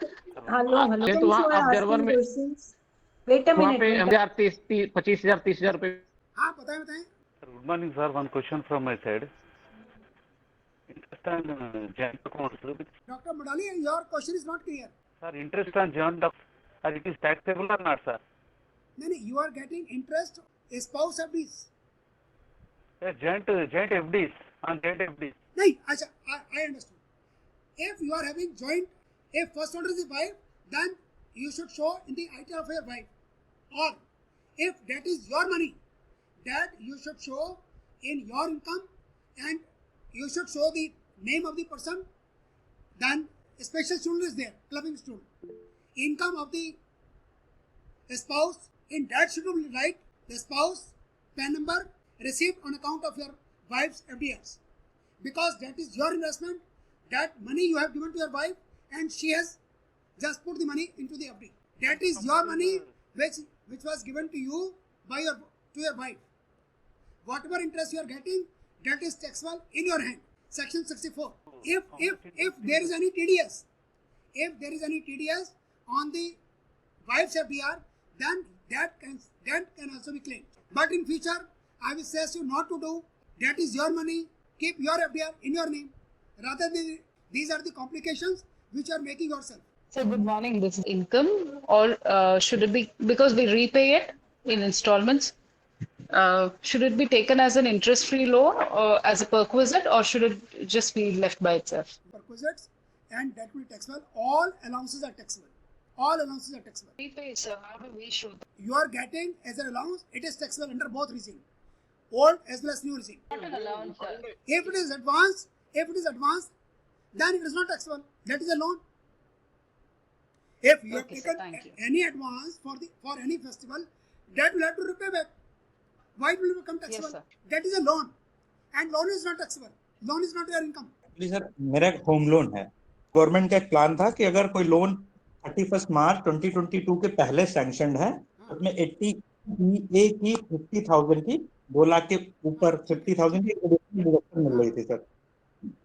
2023 में सर वो लोन मैंने LIC से SBI में करा लिया। मैं चाहता हूं सर कि वो डिडक्शन जो 50,000 एडिशनल डिडक्शन क्लेम कर रहा था 80E के, तो वो मुझे मिलती रहेगी या नहीं मिलेगी? क्योंकि अब मुझे होम लोन अकाउंट नंबर डालना पड़ेगा। अब आपको पहले तो सेक्शन 24 में जाना है। क्या सेक्शन 24 की पूरी रेट आप क्लेम कर रहे हैं? हाँ 2 लाख की कर रहे थे पूरी। अच्छा ठीक है। अब आप 80 पे आ गए तो आप ओल्ड जिम ऑप्ट कर रहे हैं आज की डेट में। आप देख लीजिए दोनों का लोन का अकाउंट नंबर जो आपने सेक्शन 24 में लिया और 80 का, फिर sir then you will be in trouble. आप सर जब मैंने नहीं कर रहा है वो देखो 80 में समझ गए आपकी बात। आप डेट वाइज चल रहे हैं तो 2 लाख की आपको वहां मिल जाएगी, नीचे मिल जाएगी यदि आप स्पेसिफिक पीरियड के अंदर है। लेकिन सिस्टम जो है, सिस्टम इन चीज़ों को, और उसमें कितना अमाउंट होगा? 50,000 अमाउंट है सर। यदि मैं आपको असेस करूंगा तब आपको एक बार तो नोटिस आ जाएगा, एक बार नोटिस आ जाएगा, क्योंकि सिस्टम जो है ना वो AI टूल जो है वो इन बातों को समझ नहीं पा रहा। वो नोटिस जिसने दोनों क्लेम कर रखे हैं वो भेज देगा नोटिस, और जिसने दोनों क्लेम कर रखे हैं आपका सेक्शन 24 भी और 80 भी, उसको चांसेस है कि नोटिस आएगा। और ओल्ड जिम में अब इस साल से और खासतौर पर नेक्स्ट ईयर से तो 99.99% लोग फाइल करेंगे न्यू जिम। ओल्ड जिम में गवर्नमेंट पिछले 4 सालों का डाटा निकाल रही है जिनके हम अपडेटेड की बात करें, और उन पर जो इस तरह से क्लेम डिडक्शंस है वो मानकर चलने के लोगों ने हेराफेरी की है, इंक्लूडिंग ये मानकर रुपीस गवर्नमेंट ने वसूले हैं हम लोगों से जिन लोगों ने अपडेटेड रिटर्न फाइल किए हैं। तो गवर्नमेंट को एक पता लग गया कि ये सेक्शंस ऐसे हैं जिन लोगों ने सेक्शन को अवेल किया है और उनके पास का कोई प्रूफ नहीं। तो यदि आप थोड़ा सा तो आप ना क्लेम करें, आप ओल्ड रिजिम की बजाय मैं कहता हूँ न्यू रिजिम में इवन देन पीसफुल लाइफ जीना चाहते हैं, then you should go for new regime. और नेक्स्ट ईयर से तो वैसे ही ब्रेक इवन मेरा जो 8 लाख का आपका HRA कलेक्शंस, आपका ATC collection, ATCC 1B collections और आपका 80 कलेक्शन सब मिलाकर भी आपका 8 लाख नहीं होगा और आपको न्यू रिजिम में ही फायदा होगा। तब आप में बिल्कुल नहीं मानेगा, बिल्कुल नहीं मानेगा। वहां पर लिखा हुआ, आप नीचे लाइन पढ़ना कि AIS में जो गलती है वो जिसने एंटिटी है रिपोर्टिंग एंटिटी उसको कांटेक्ट करो, उसमें लिखा हुआ है वहां पर। नो AIS हमने नहीं बनाया, AIS इनकम टैक्स ने बनाया। नहीं sir, Krishna ji income tax is not prepared, they have not prepared, they have prepared on the basis of information supplied by third party. It is automatic. Software की मैं बात कर रहा हूँ, हाँ डेटा की नहीं। बिल्कुल ठीक है, बिल्कुल ठीक है सर। आप सड़ा हुआ को गला हुआ को कुछ नहीं कर सकते, आपको नोटिस आ जाएगा, हम परेशानी में होंगे, सिंपल सी बात है। तो आप सड़ा हुआ गला हुआ कहकर कुछ नहीं कर पाएंगे। सर एक मिनट, मेरा इसका मतलब नहीं मर जाओ कल की जगह आज, लेकिन अगर आप जी गए तो आपके बगल में एक भूत की तरह इनकम टैक्स वाला खड़ा है। सर सही है। इसमें आप कुछ नहीं कर सकते सर, जो लॉ है आप देखो ना 72 73 में 97.7 टैक्स रेट। नहीं एक मिनट सर, एक मिनट मैं इसको बिल्कुल कॉमन लैंग्वेज में मुझे ये समझना है कि हमको मर गए तो सरकार भी खुश, हम भी खुश। सर हम तो देखो जी रहे हैं, मेरी एज 70 है और मेरी चिंताएं 0 होती हैं। मैं ऑनेस्टली जिनकी भी RTO फाइल करती 0 है और मेरे क्लाइंट्स को आज तक 27 साल में आज की डेट में हमें एजुकेशन अलाउंस 100 रुपए प्रति चाइल्ड प्रति महीने का एग्जेम्प्टेड है, जबकि 100 रुपए में इवन केंद्रीय विद्यालय भी शिक्षा नहीं देता। कृष्णा जी हमारे पड़ोस में मैंने इनकी RTO फाइल की है, वो 102 इयर्स के हैं, एजुकेशन डिपार्टमेंट से रिटायर हुए हैं और मेरी एज भी 70 हो गई है। मैं 20 साल कहीं नहीं जा रहा, 20 साल के बाद भी लेक्चर ऐसे ही दे रहा हूँ। धन्यवाद सर, धन्यवाद। सुख शांति की जिंदगी बताओ, टैक्स जितना बनता है दे दो चुपचाप। सर गवर्नमेंट मुझे कृष्णा जी मेरी देखो 1,70,000 पेंशन मुझे मिल रही है बिना कुछ किए हुए, 1,70,000 रुपीज। लोगों की इतनी सैलरी होती और मुझे 1,70,000 पर मंथ मिल रहे हैं ना, मुझे इसके लिए कुछ नहीं करना, सिर्फ जिंदा रहना। आप उस स्कीम में थे जो इस जन्म में आने वाली संतानों। सर मेरी इनकम इससे एक्स्ट्रा भी है, बहुत सारी है सर। ये नहीं हो गई, अब हम लोगों को जीने के लिए डिक्लेयर करना पड़ेगा कि हम जी रहे हैं। नहीं सर, मैं आज भी उससे ज्यादा कमा रहा हूँ। मैं यदि मुझे पेंशन ना भी मिले तो मेरी इनकम, मैं अभी एडवोकेट का मैंने रजिस्ट्रेशन कराया 4 मार्च 2025 को, मैंने लॉ किया था आज से 40 साल पहले। आप यदि काम करना चाहें तो एज कम नहीं है, मैं 100 इयर्स तक काम करना चाह रहा हूँ। और आपके सामने कई एग्जांपल्स हमारे सामने, हमारे कॉम्प्लेक्स में इनकी एज 102 इयर्स है और वो आज भी अपना काम खुद करते हैं। लीड एम्प्लॉय की तरह बात कर रहा हूँ मुझे आपका टीचर ने कहा था कि देश में 2 चीजें जरूर पढ़ो, एक इनकम टैक्स और दूसरा लॉ। बिल्कुल ठीक है, तो वो दोनों चीजें हमने पढ़ ली। बिल्कुल ठीक है, अब हमको जीने के लिए आपकी शरण में आना पड़ेगा, बिल्कुल क्योंकि बिल्कुल ठीक पेंशन है। हमको है नहीं। हम्म, तो जब ये है तो अपना प्रोस्पेक्ट हम भी मान के चलते हैं 100 साल जिएंगे। बिल्कुल ठीक है। तो इस कारण से मैंने ऑर्गेनाइजर और आपसे रिक्वेस्ट किया है जी, कि जी, जी। विवरण जरूर दीजिएगा ताकि हम सब लोग कलेक्टिवली आपकी शरण में आ सकें। बिल्कुल ठीक है। नहीं नहीं सर, सर मेरा एरिया तो बहुत अनलिमिटेड है, अनलिमिटेड एरिया है। अब देखो ना, मेरे सामने टारगेट होता है 102 ईयर्स वाले। अब मैं कभी कहता नहीं मुझे मेरी बीवी मुझे छोड़ के चली है, मुझे कोई दिक्कत नहीं। बताओ, मैं कहता हूँ, मैं कई बार बीवी को ताना मार देता हूँ, तो छोड़ के जा, तेरे से अच्छी ले आऊंगा। सर खुश रहना भी सीखो ना, जो है सो है, जो टैक्स देना है देना, उसमें क्या हो गया। मेरी सैलरी जब थी, मेरी सैलरी वीसी से ज्यादा थी दिल्ली यूनिवर्सिटी में, और मेरी थी 2,17,100। सर मैंने हमेशा पाया है कि मुझे जिंदगी में हर चीज सिल्वर प्लेट के अंदर मिली है। मेरी बीवी मुझे छोड़ के नहीं जा रही, बेटा जो है सर मुझे छोड़ के नहीं जा रही, वो नहीं छोड़ के जा रही। सर ज्यादा कमाई हो तो भी क्या हो रहा, थोड़ा middle class families to exist in the market, that is a bigger problem. That's what I said. If I am incurred near about last year 2,70,000 is a medical expenditure, so how I can claim that is a bigger problem. I can pay the tax also, that is not the problem. Neither under old regime nor in new regime you cannot take deduction. Simple. Sir, good morning. That is the problem. Sir, good morning. Yes, good morning. This is Dr. Ishwar Mittal from MD University Rohtak.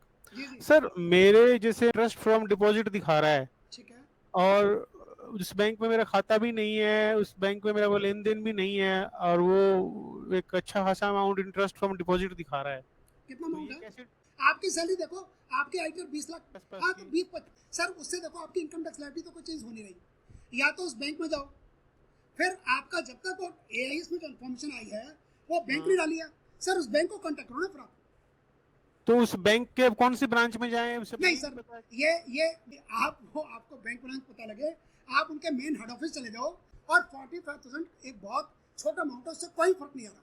आपकी income बढ़ नहीं रही ना, उस पे tax तो देना पड़ेगा ना फिर। नहीं 45,000 नहीं, फिर तो आप जो बैंक है उनका जो भी नहीं, तो फिर आप उनके मेन ब्रांच में चले जाओ, वहाँ पर उसका एआईएस के अंदर अकाउंट नंबर भी लिखा हुआ है, एफडीआर अकाउंट नंबर भी लिखा हुआ है, वहाँ पे आप देखो उसको एआईएस में आपका बैंक का नाम लिखा है और अकाउंट नंबर लिखा है, एफडी से ट्रेस कर लेंगे वो आपकी।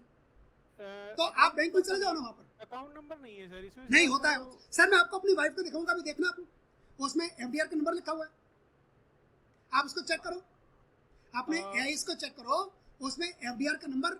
हाँ इसमें सब्सक्रिप्शन इंटरेस्ट बकेट में उसका शायद 10 नंबर या पैन नंबर है। हाँ उसके नीचे देखो सर, पर रेफरेंस नंबर लिखा होगा, कुछ ना कुछ रेफरेंस नंबर एफडीआर नंबर लिखा होता है।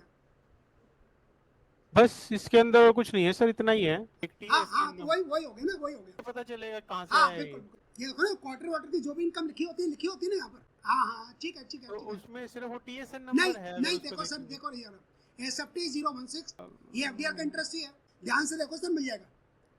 मेरे वाइफ के अकाउंट में पंजाब बैंक में 14 एफडीज हैं। हाँ अच्छा, ये देखो टीडीएस नहीं कटा हुआ, ये देखो सेविंग बैंक अकाउंट है लिखा हुआ है। नहीं सर, नहीं सर, ये स्टेट बैंक का है जिसमें कोई टीडीएस नहीं कटा हुआ, लेकिन अकाउंट नंबर लिखा हुआ है सर, लिखा हुआ है मेरे स्क्रीन पर देखो सर, ये देखो ना, लिखा हुआ है account number.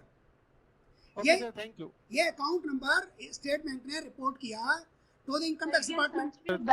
Few participants had been related to the topic sir is teaching right now. One question sir. I have a question sir. Sir, हमारी years I had an short-term capital gain. Practical? But immediate previous year I don't have short-term capital gain. That time I have filed ITR 2. Have to file sir ITR 1 or ITR 2. नहीं, what is the amount of is it long term or short term? Is the capital gain is short term or long term? Dr. Shashikala, is it short term or long term? short term, sir. No, then short term, then we'll have to show it in this ITR 2, not in ITR 1. Short term. Short term, then it is a ITR 2. And if you have sold till 22nd July or 24, then tax rate will be 15%. Afterwards, it is 20%. Sir, I am a HRA deduction under old regime.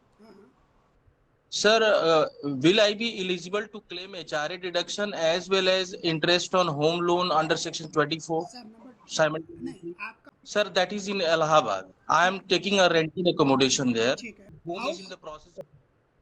Is it constructed or तो आपको interest पहली तो बात है property आप दिखाएंगे income house property के अंदर उस प्रॉपर्टी को हेड के अंदर एड्रेस लिखेंगे आप दोनों क्लेम कर सकते हैं यदि ऑन अकाउंट ऑफ एम्प्लॉयमेंट आप अलग रह रहे हैं सेक्शन 24 के अंदर हाँ बिल्कुल कर सकते हैं बिल्कुल लेकिन सिटी डिफरेंट होनी चाहिए दिल्ली अलग है नोएडा अलग है लेकिन उसमें अमाउंट कितना आपका मतलब लोन का अमाउंट कितना है एचआरए का अमाउंट कितना है सर 2 लाख जितना मुझे एचआरए मिलता है उतना मैं क्लेम कर सकता हूँ एचआरए एग्जेम्प्टेड अमाउंट जैसे सर एचआरए अभी मान लीजिए सर हमको 10,000 रुपये महीना मिलता है तो सर वो पूरा क्लेम मतलब मेरे बेसिक और डीए को ध्यान में तो आपने रेंट रसीद जो रखी है वो 10% से ऊपर की होगी ना उसको क्योंकि फर्स्ट 10% एग्जेम्प्टेड होता है जी सर नहीं आप ये बताएं कि ये जी पेमेंट सर ऑफलाइन और ऑनलाइन दोनों मोड पे कभी घपले जो होते हैं ना ये घपलों की कैटेगरी में आ जाता है यदि दोनों में से भी कहीं डिफॉल्ट हो गया यदि मान लीजिए आप रेंट रसीद दे रहे हैं अपने लैंडलॉर्ड से लेकर और उसकी आईटीआर में आपका पैन नंबर नहीं जा रहा एज ए टेनेंट यदि उसकी आईटीआर खुल गई तो आप फंसेंगे और यदि ऐसी ही ट्रांजैक्शन पर है टेनेंट दिखा नहीं दिखा रहा टेनेंट के अपना रेंट एग्रीमेंट्स ये जितने भी हम मुझे 27 साल में मैंने बहुत सारे केसेस देखे हैं हम ठीक है सैलरीड पर्सन्स हैं लेकिन जहाँ मेरा मौका मिलता है मुझे कहते हुए कोई शर्म नहीं है जहाँ मौका मिलता है अब हमें ये सारे हथकंडे मैं शब्द बड़ा गंदा इस्तेमाल कर रहा हूँ ये सारे हथकंडे जो आप करते थे ये हमें छोड़ने पड़ेंगे यदि आप एचआरए की क्लेम कर रहे हैं बुरा मत मानिएगा तो ऐसे केसेस एआई टूल ढूंढ रहा है और वो आपको नोटिस भेजेगा फिर आपको ऑनलाइन सब कुछ दिखाना है ये कैश वाली ट्रांजेक्शन छोड़ देना पड़ा और फिर जो आपका जो लैंडलॉर्ड है वो ही फंसेगा यदि आप क्लेम कर रहे हैं या लैंडलॉर्ड शो मतलब वाइस वर्सा है इस तरह की सारी चीजें रेडार पर हैं इनकम टैक्स के मैं आपको बहुत क्लियर कर बता रहा हूँ और 14 जुलाई का जो यदि आप अखबार देखें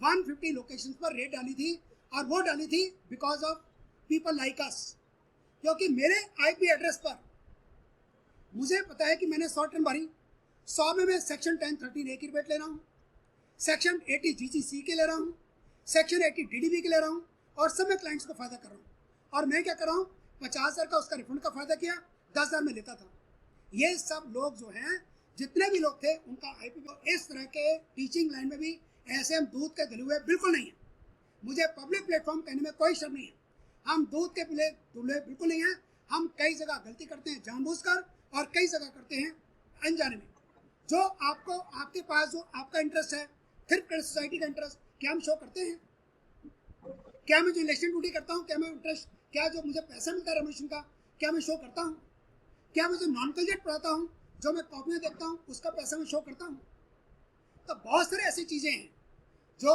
इनकम टैक्स के दायरे में धीरे धीरे और ख़ास तौर पर वो लोग जो ओल्ड रिजीम ऑफ कर रहे हैं या करेंगे यदि आपने ओल्ड रिजीम ऑफ कर लिया ठीक ठाक नहीं है तो 100% स्क्रूटनी आप इन्वाइट कर रहे हैं इससे बचें और एक बार स्क्रूटनी आ गई तो एक साल की नहीं बल्कि कई सालों की खोली जाएगी आपकी 2020-21 ऑनवर्ड और फिर उस टाइम मेरा भाई आईटीयू है मेरी बहन आईटीयू है मेरा जीजा आईटीयू है सब धरी की धरी रह जाएंगे कोई आपको काम नहीं आएगा नहीं सॉवरेन गोल्ड का तो पहले टैक्स फ्री था पहले टैक्सेबल था तो आज भी टैक्स फ्री है उसमें कोई चीज नहीं है लेकिन एग्जेम्प्टेड इनकम को आपने दिखाना है उसमें कोई चीज नहीं आया मैंने इसलिए पूछा कि पहले तो टैक्स फ्री था लेकिन आपको एग्जेम्प्टेड इनकम के अंदर दिखाना है उसमें कोई गलती नहीं करनी आपने आज की डेट में इनकम टैक्स डिपार्टमेंट कहता है गलती करो तो सही तो एआई टूल है वो इन्फोसिस का बहुत अच्छा टूल है उसने डाल दिया उसमें सॉफ्टवेयर में ऐसे लोग पकड़ो जिनके यहाँ रिटर्न आती हैं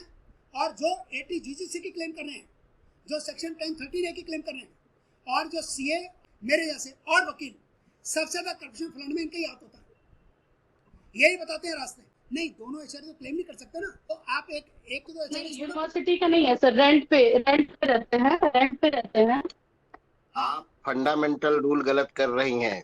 एक ही जगह एम्प्लॉयड होने पर नहीं, एक मिनट, ऐसे है कि मैं अपने मकान में रह रहा हूँ, मेरी बीवी भी एचआरए क्लेम कर रही थी, मेरा बेटा भी एचआरए क्लेम कर रहा है और मेरी वाइफ भी क्लेम कर रही है, तीनों का अलाउड है, वो गलत नहीं है, that is not wrong at all. हम एक ही मकान में रह रहे थे, अब तो शादी के बाद अलग हो गया, उससे पहले तीनों को एचआरए मिल रहा है, कोई इसमें गलत नहीं है। एचआरए अलाउंस का मिलना आपके रेंट देने से कोई मतलब नहीं है। हम इनकम टैक्स की बात करें तो बात अलग है। इनकम टैक्स में यदि बीवी रेंट पे कर रही है तो बीवी को एचआरए की एग्जम्पशन मिल जाएगी, हस्बैंड करे तो हस्बैंड को मिल जाएगी और बेटा करे तो बेटे को मिल जाएगी। एचआरए क्लेम करना कोई गलत नहीं है। यदि मैं ऑफिस कंडीशन में रह रहा हूँ तो ना मेरा बच्चा क्लेम कर सकता है एचआरए, ना मेरा वाइफ क्लेम कर सकती है एचआरए। जी डॉक्टर कृष्णा जी, हाँ तो एक ही क्लेम करेगा एचआरए का। सेक्शन 1013 है तो एक ही क्लेम करेगा ना, दो कैसे क्लेम करेंगे फिर? सपोज करो भाई मेरे घर में 3 मेंबर है, मैं और मेरी बीवी और मेरा बेटा, हम तीनों को एचआरए मिल रहा है, लेकिन रेंट में पे कर रहा हूँ, मेरा रेंटेड हाउस होता, बाकी ना बीवी को मिलेगी ना बेटे को मिलेगी, इसमें गलत क्या है और कंफ्यूजन क्यों है? There should be no confusion. हाँ तो कोई बात नहीं, गलत क्या है इसमें? ना there is no wrong in it, no wrong. यदि आप ऑफिशियल अकोमोडेशन में रह रहे हैं तब एचआरए क्लेम नहीं कर सकते। यदि आपने मेरे शामला कॉलेज में मैंने काम किया, मुझे वो अकोमोडेशन दे देता और मेरी बीवी वहाँ रह रही होती, मेरा बेटा वहाँ रहा होता, तो मुझे एचआरए मेरा एम्प्लॉयर नहीं देता, सॉरी मेरी बीवी का एम्प्लॉयर नहीं देता और मेरे बेटे का एम्प्लॉयर वो भी नहीं देता, क्योंकि ऑफिशियल अकोमोडेशन में रह रहे हैं। और इसीलिए आज की डेट में यदि 2 वर्किंग है और मैं कहता हूँ सिंगल वर्किंग भी है, मेरी बेसिक लास्ट में 2 लाख रुपए थी, 2 लाख का मतलब है 30% 60,000 रुपये एचआरए।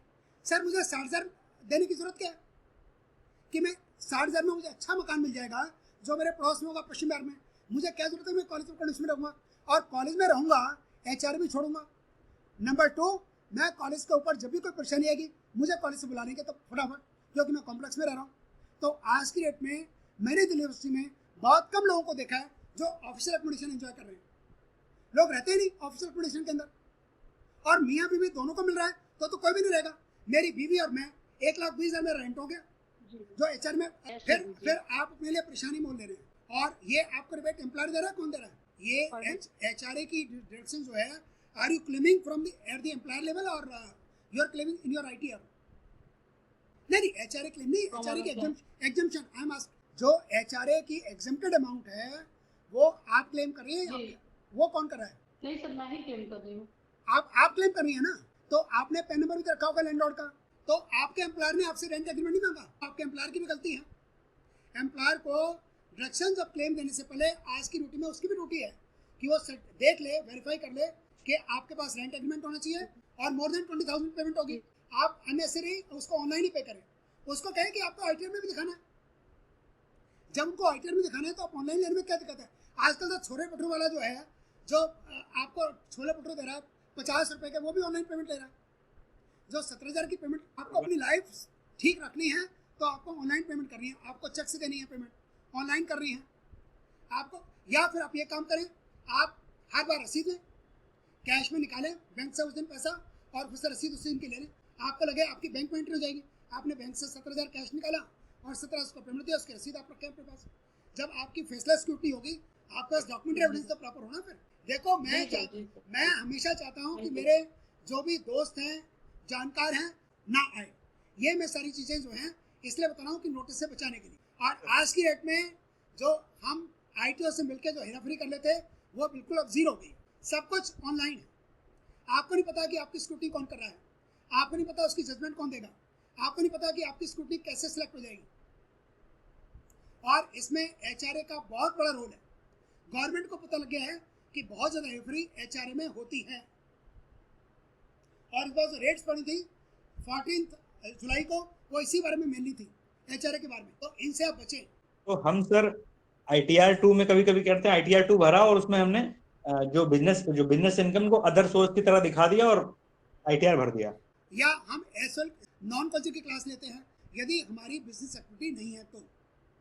यदि ट्रेडिंग वाला है तो आपको ITR 3 ट्रेडिंग यदि एक्टिविटी है सुबह बेचते हैं, शाम को खरीदते हैं, सुबह खरीदते हैं, शाम को बेचते हैं। इनकम जो है लेक्चर लेने की, जब आप TDS क्लेम करते हैं, तो हम पूछते हैं अदर सोर्सेज, वहां पर आपको सेलेक्ट करें। जो भी पैसा मिलता है, लेकिन कैश इन हैंड में हम कैसे शो करेंगे उसको? तो कैश एक्टिविटी खत्म करने का पर्पस यही था, यदि मैं आज लेक्चर लेके 10,000 रुपये लेता, जो मैं नहीं ले रहा, तो मुझे बाकायदा मुझसे फॉर्म भरवाते, मेरे अकाउंट में ट्रांसफर करते, और उस पर मैं 30% मुझे टैक्स देना पड़ता, हेल्थ एजुकेशन चार्ज। तो मुझे यही लगा ना कि मुझे 6900 रुपीज़ किसलिए लेने हैं। तो जो आपको इनकम फ्रॉम अदर सोर्सेस नहीं आएगा, क्योंकि वो उनके नहीं, उसका रीजन ये है, जो आपका टैक्स काटने वाला है ना, कोई सेक्शन एग्जिस्ट नहीं करता। 190 ने बहुत सारी IT डाली, अब वो मतलब ये कहीं नहीं है कि वो टैक्सेबल फ्री होगी। इसी तरीके से अब उनके पास कोई सेक्शन नहीं है जिसके अंदर टैक्स काट सकें। ना डिटेल्स जरूर प्रोजेक्ट कर दीजिए उस। जी, मैं शिव जी को भी दे रहा हूँ, साधना जी को दे रहा हूँ। मेरा उसमें ईमेल भी है, फेसबुक ID भी है, सब कुछ है उसमें। और मेरे पास आप मेरे को मोबाइल पर मेरे 98, और आप दिल्ली आए, most welcome.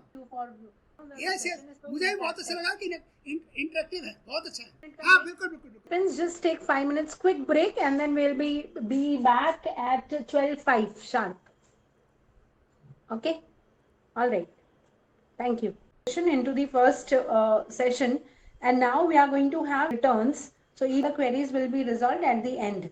So I request sir to please begin with the second session. Yes, मुझे दोबारा लॉगिन करना पड़ेगा, ये कैमरा ना। हाँ, yes, मैं आपको इन करती हूँ, yes.